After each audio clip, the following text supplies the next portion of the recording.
Did Jesus descend into hell on Holy Saturday?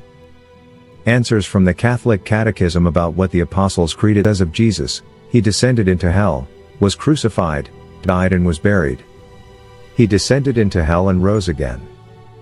The Catechism explains Jesus' descent into hell is when he sojourned in the realm of the dead prior to his resurrection, CCC 632. Jesus died, and his soul descended there as Savior and announced the good news to the souls abiding there. 1 Peter 3:19. The Bible uses the term hell, Sheol in Hebrew or Hades in Greek, to name to the realm of the dead, where both the righteous and the unrighteous abided and yet not having the beatific vision of God.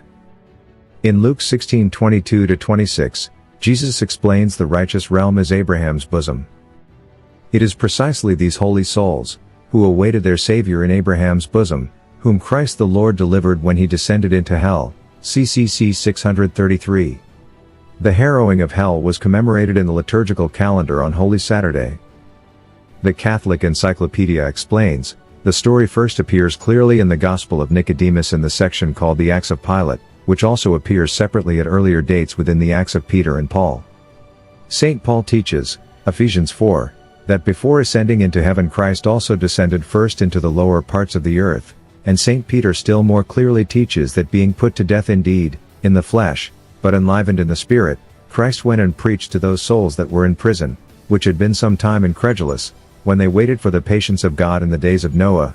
1 Peter 3. The Old Testament view of the afterlife was that all people when they died, whether righteous or unrighteous, went to Sheol, a dark, still place. Several works from the Second Temple period elaborate the concept of Sheol, dividing it into sections based on the righteousness or unrighteousness of those who have died.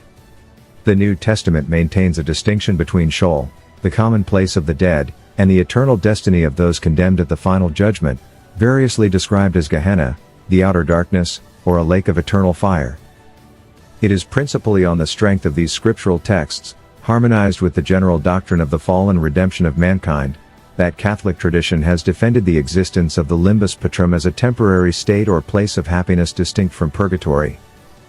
As a result of the fall, heaven was closed against men.